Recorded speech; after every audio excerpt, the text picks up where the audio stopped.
yang mana? Saya Siti Rahayu Lubis ditemani oleh ketiga teman saya. Saya Najwa Fatalisa. Saya Reto Anissa. Saya Kayla Delia Putri. Podcast ini dibuat untuk memenuhi salah satu tugas mata kuliah kami, yaitu konseling remaja dengan dosen pengampu Ibu Gigi.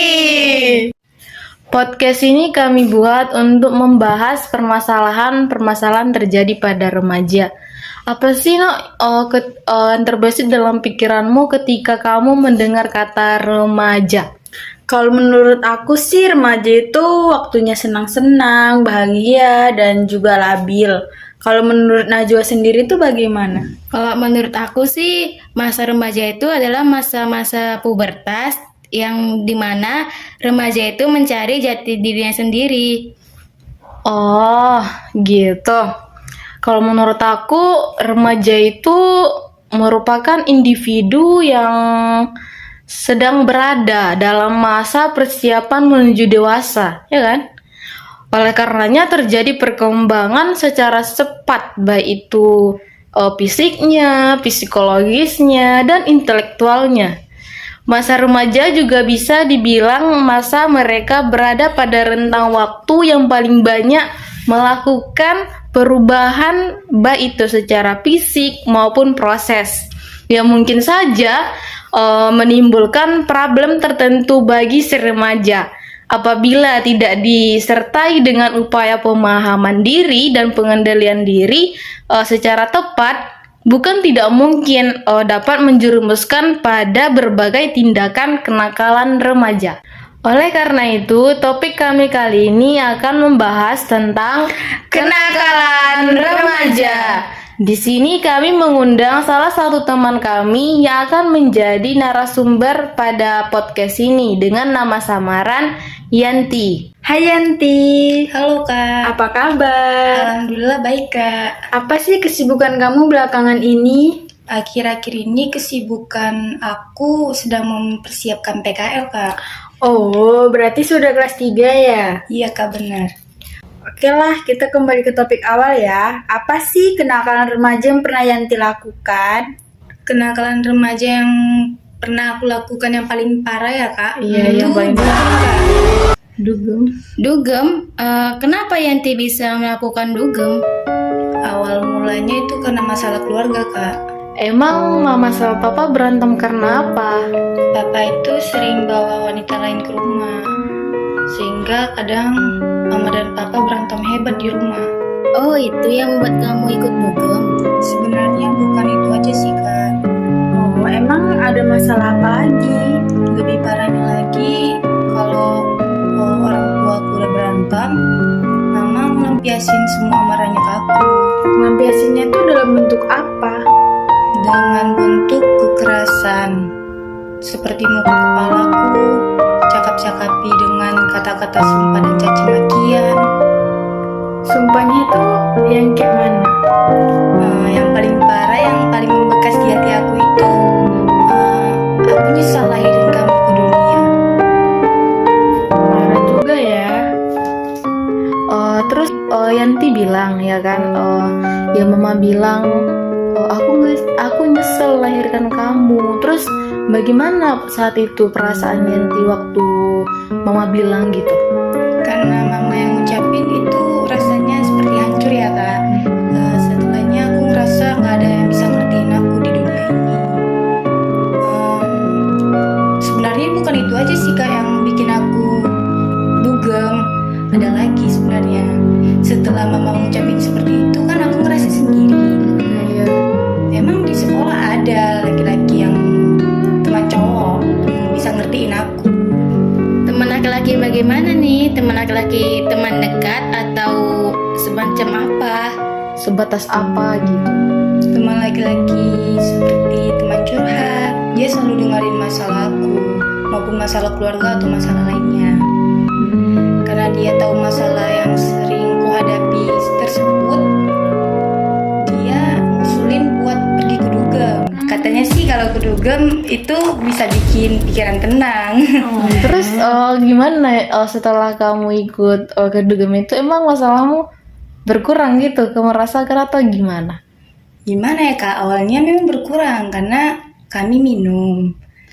Karena minum itu kami kayak nggak sadar diri. Nggak sadar diri memang lupa masalah, tapi setelahnya Kayak mabuk lah ya. ya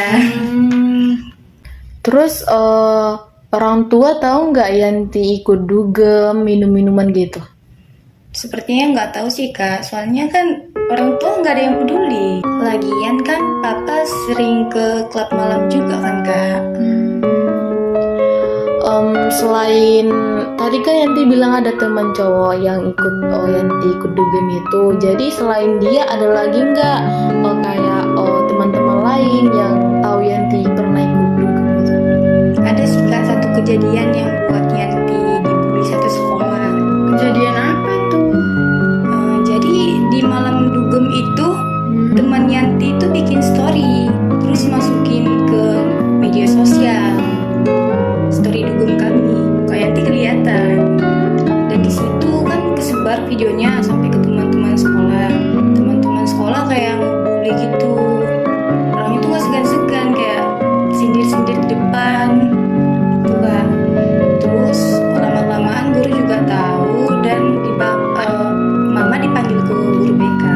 Setelahnya mama datang ke BK, dikasih tahu lah masalah Yanti itu ya kan. Terus mama bilang sama Yanti begini, apa sih yang buat kamu mau melakukan dugem? Terus Yanti bilang semua ke mama soal Yanti gak tahan masalah keluarga, soal Yanti merasa gak diperhatiin. Terus mama akhirnya minta maaf sama Yanti. Mama bilang mama minta maaf ya karena gak perhatian sama Yanti.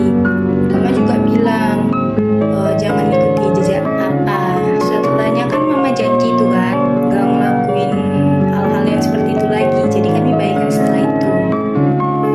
Emang mama sama papa udah bagaimana sekarang?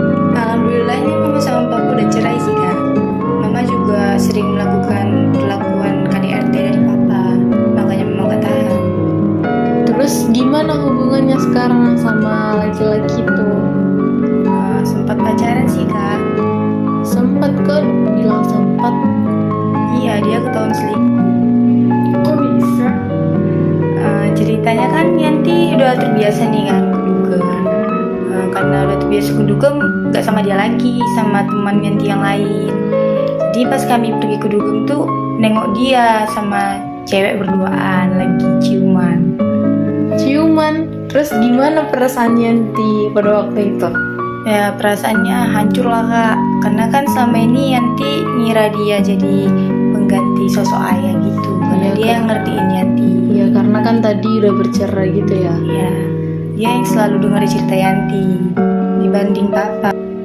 Tiba-tiba dia ngelakuin hal itu gitu kan, ciuman sama teman gitu kan. Terus hancur lah ya kan? Ya. Parahnya lagi itu teman Yanti sendiri sih, teman satu dugem juga.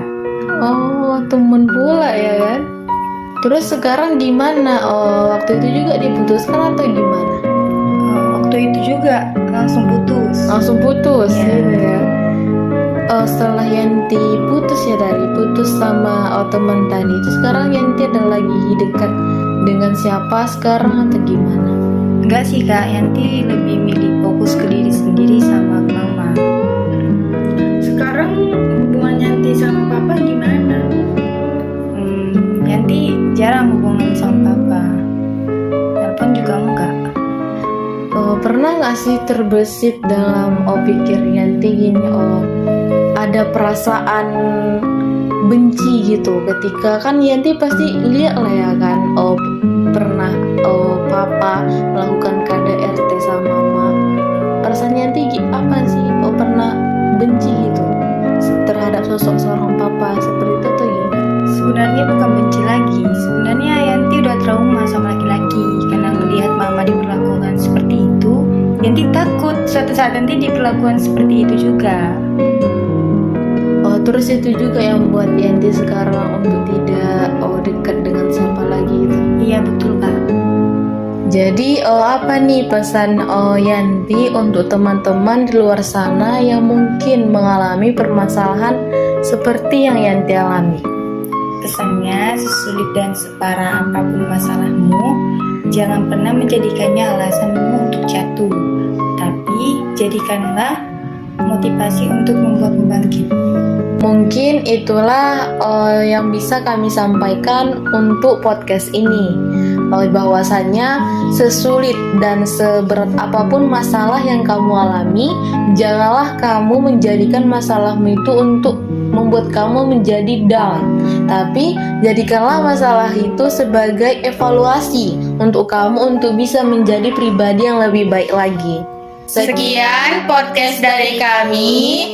Assalamualaikum warahmatullahi wabarakatuh. Terima kasih.